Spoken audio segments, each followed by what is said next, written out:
Buenas, estamos conectados otra vez. Este es el cuarto mensaje que le llamo coronavirus porque está hecho especialmente en la época en que todos están en sus casas, ¿no es cierto?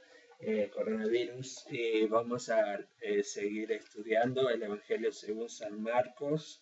En el anterior, en el 3, en el estudio 3 hicimos un repaso de todo. De más adelante yo le voy a poner los puntos principales y le voy a dar un examen a ustedes que están siguiendo esto, ¿no? Es muy fácil el examen, pero muy profundo a la vez, así que estén escuchando. Ya este sería el cuarto que le estoy predicando, así que tienen que escuchar los cuatro primeros. Bueno, después cuando terminemos Marco, les tendremos algún certificado de nuestra iglesia, ¿no es cierto? Bueno, yo creo que va a ser lindo tener algo así, ¿no es cierto? Alentador que ustedes han terminado el Evangelio según San Marcos, porque le explico, Marcos es una clave. Son 16 capítulos. Por la duda voy a verificarlo, ¿no? Son 16 capítulos, pero contiene prácticamente los sinópticos, o sea, a Mateo y a Lucas. Hay solo una pequeñísima parte de Marcos que es autóctono de Marcos, o sea que no están en Mateo, ni en Lucas, ni en Juan. Generalmente todos los versículos están en los otros evangelios, ¿no es cierto? Y es muy como si vos te memorizás 16 capítulos, sabés cuál es la ventaja, que sabés todas las ubicaciones de la enseñanza, la historia de Cristo en los otros evangelios sinópticos especialmente, porque el Evangelio de Juan es particular y generalmente todos saben generalmente de cada capítulo de qué habla, 15 de la vid y los pámpanos, etcétera, etcétera, 17 la oración sacerdotal de Juan capítulo 17, todos generalmente saben, pero de los sinópticos se sabe muy poco, entonces Marco es la clave para entrar a los sinópticos. Se cree que es el primer evangelio y se cree también que fue la fuente de los otros evangelios, ¿no es cierto? O sea, de Mateo y Lucas también se han basado mucho en Marcos para escribir también sus evangelios. Seguramente ya tenían algún conocimiento porque son sinópticos, eso significa que diferentes puntos de vista están generalmente tratando muchas cosas en comunes, ¿no es cierto? Muy bien, sí, es 16 capítulos del Evangelio de San Marcos. A veces les miro porque mi memoria ya no está muy buena, gracias a Dios todavía está, pero cada vez parece que me voy olvidando más.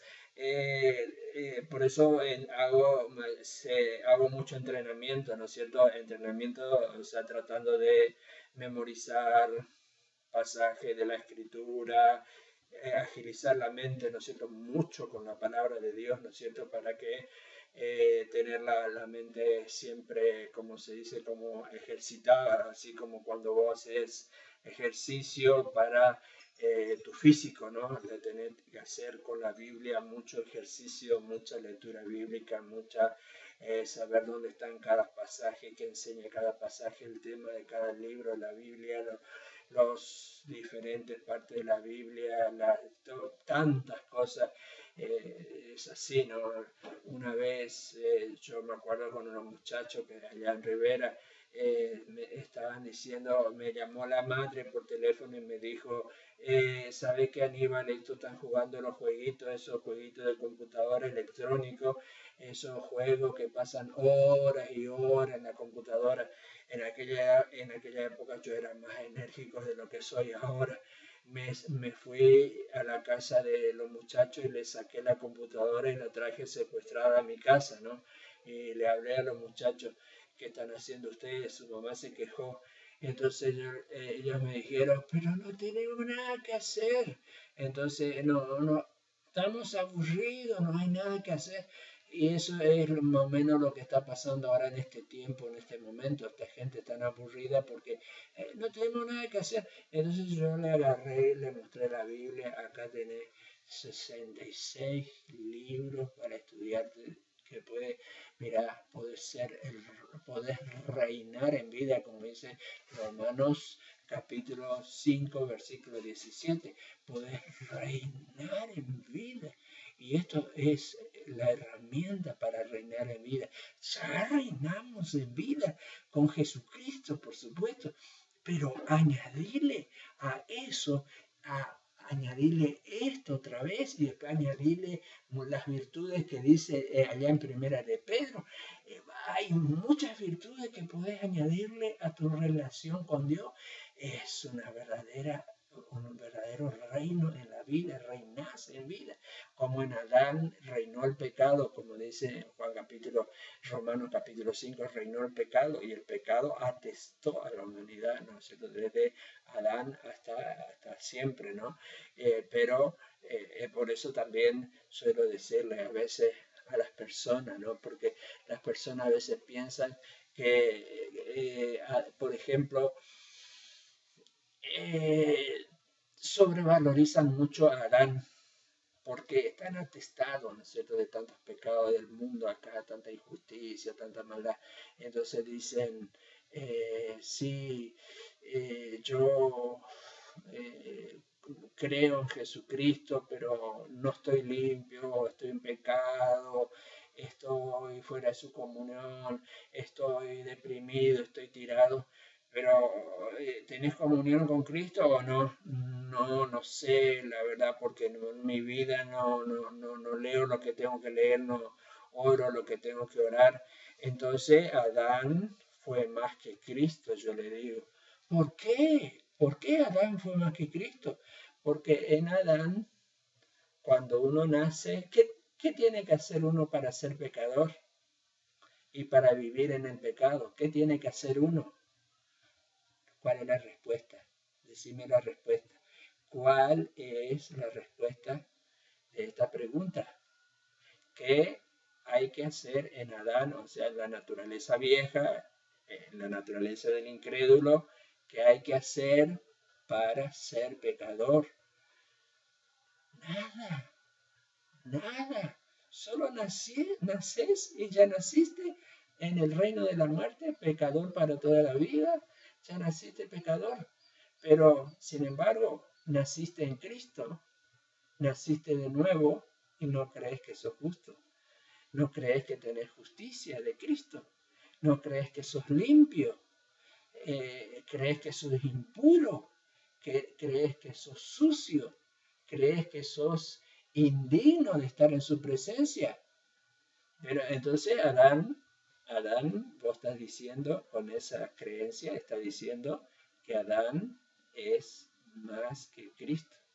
Porque en Adán no hay que hacer absolutamente nada para ser pecador y ser injusto y ser imperfecto y amar la mundanalidad.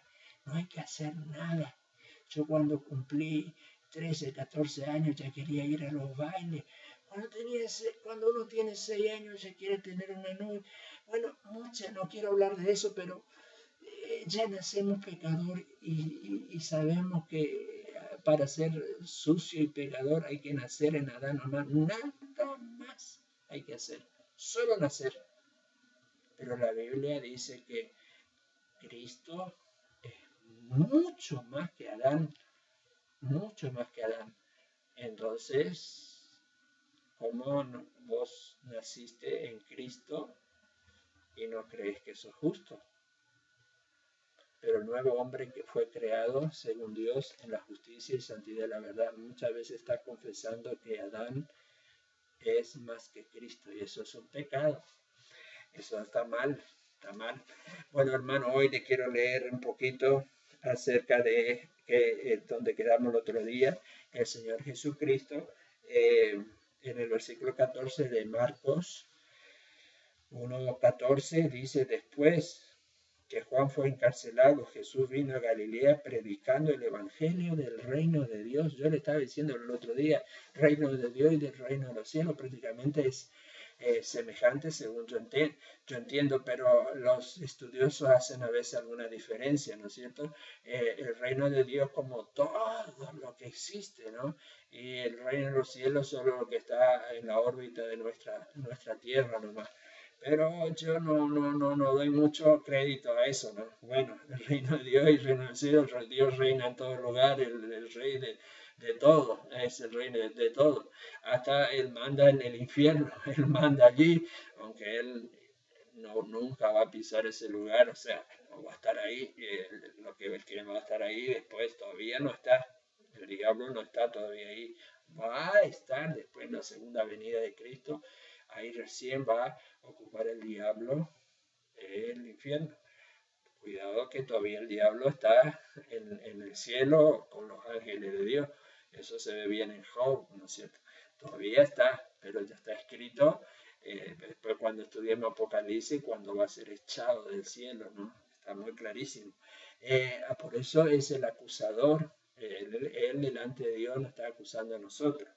El reino de Dios y el reino de los cielos prácticamente es lo mismo.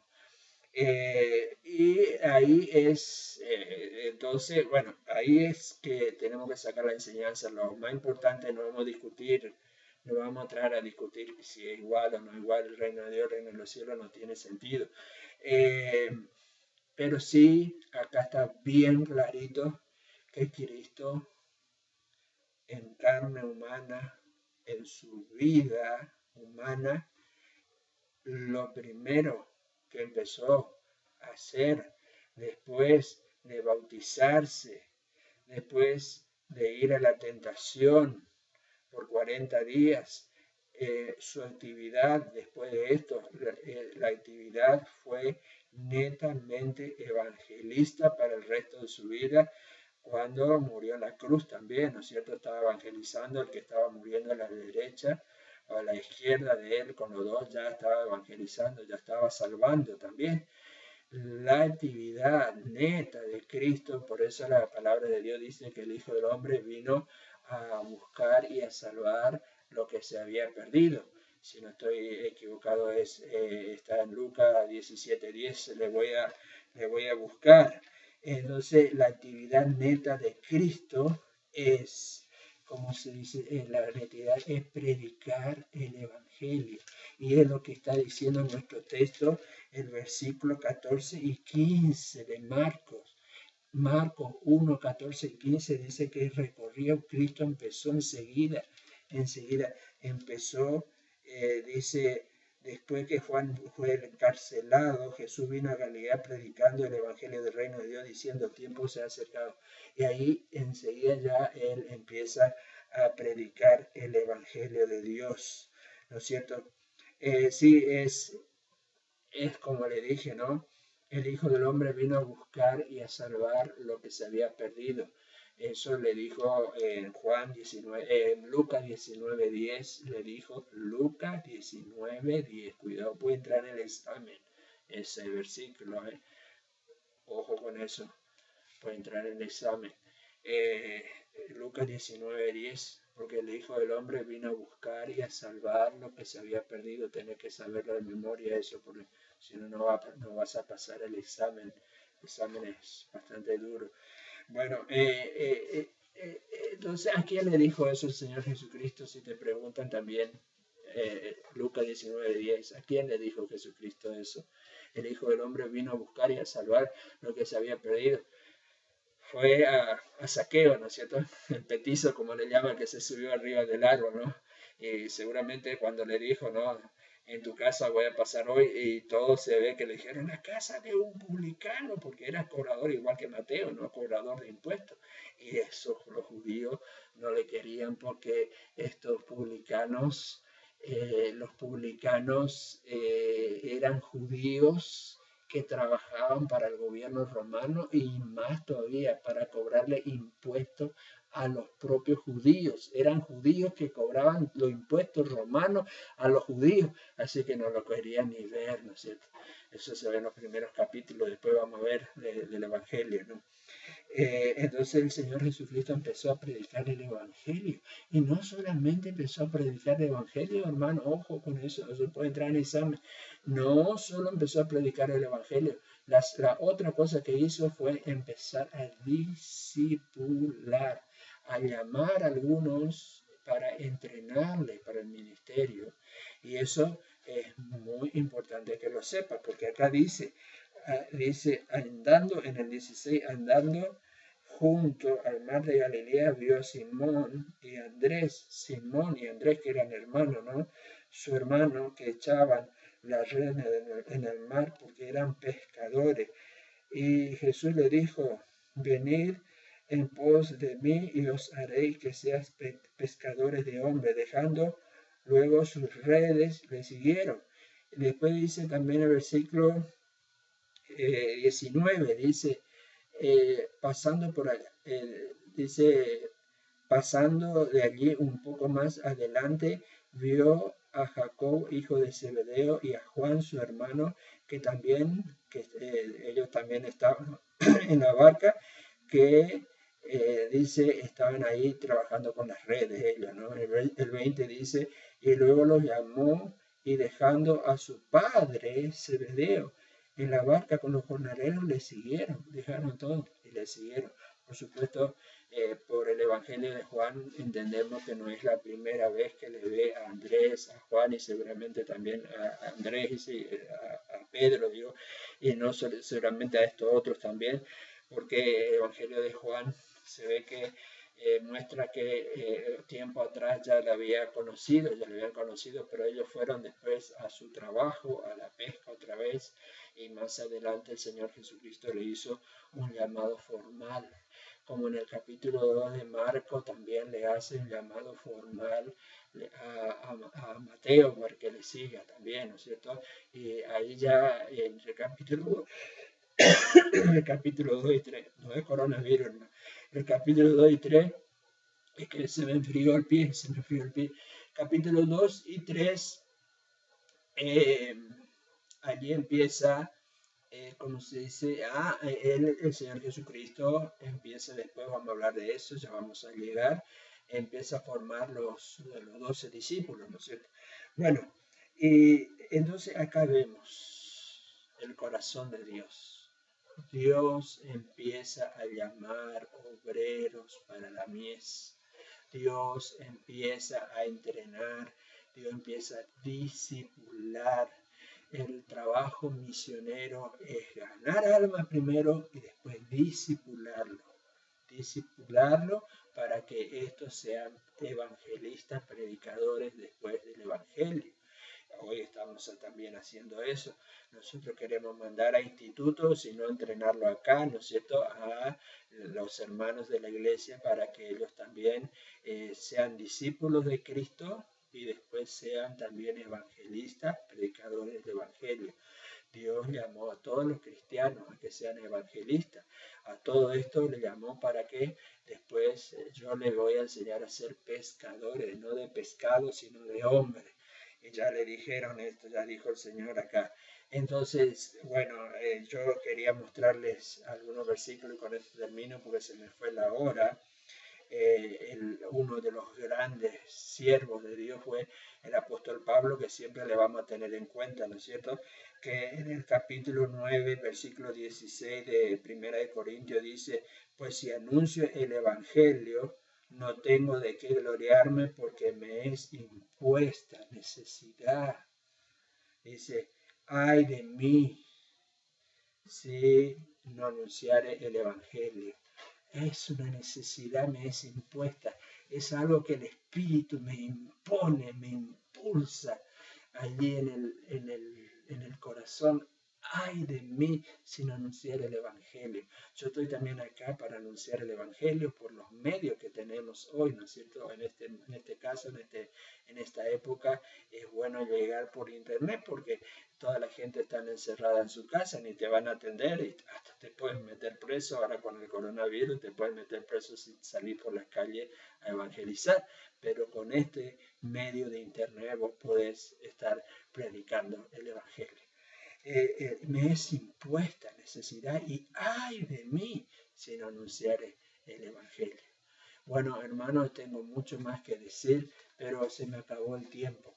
Hemos hablado más ahora entonces acerca de el evangelista Cristo que empezó a predicar el Evangelio del reino de Dios, empezó a predicarlo. Mire quién empezó a predicar el Evangelio. Y era su evangelio, porque Marcos 1.1 dice el evangelio de Jesucristo, dice, ¿no? Es de él. Y él también inauguró en Hebreos, ahí en el capítulo 2 habla, ¿no es cierto?, que Dios mismo se encargó de anunciar el evangelio, ¿no es cierto?, con grandes señales y prodigios. De él mismo se inauguró la predicación masiva del evangelio. Después llamó a discípulos, como hemos visto, para discipularle, porque hay que recibir un adiestramiento para después salir a evangelizar, salir a predicar, salir a levantar iglesia. Eso es el corazón de Dios. Hermano, ¿qué es lo que Dios quiere hoy? Evangelizar. No es lo que decíamos hoy, que Cristo tenía la vida, es unión con Dios. Él es la vida neta espiritual, la definición de lo que es una vida espiritual. Una vida espiritual es también otro punto vamos a agregar, ¿no? Al otro día hablamos de humildad, ahora hablamos de predicar el Evangelio.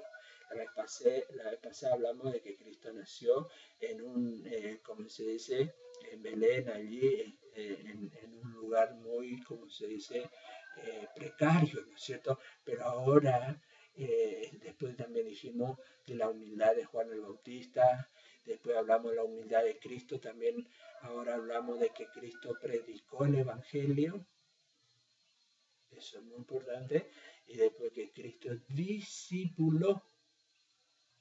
Discipular. Tener un hijo ahí, puedes servir al Señor con ese hijo, discipularlo. Primero prepárate, hay que tener una preparación. Bueno, eso vamos a hacer acá, hermano. Este curso va a ser para entrenamiento y preparación. Me animó un hermano hoy a decir eso de prepararnos para el ministerio, ¿no? Vamos a ir preparándonos. Vamos a preparar. Fíjate todo lo cómo vamos a ir estudiando la vida de Jesucristo. Acuérdense, como le dije, Él es la vida. Eso dice Juan allá en el Evangelio según San Juan, creo que el versículo 4, en el capítulo 1. En Él estaba la vida y la vida era la luz de los hombres. Porque en Él estaba la vida significa que era una vida espiritual. Y esa vida espiritual iluminaba. Si vos sos espiritual, vos iluminás a todos. Dios te bendiga, hermano, y sigan que vamos a seguir adelante con todo. Bueno, esta vez se me fue a 23 minutos, pero valió la pena, creo. Dios les bendiga muy ricamente. Cuídese mucho, no salga de su casa.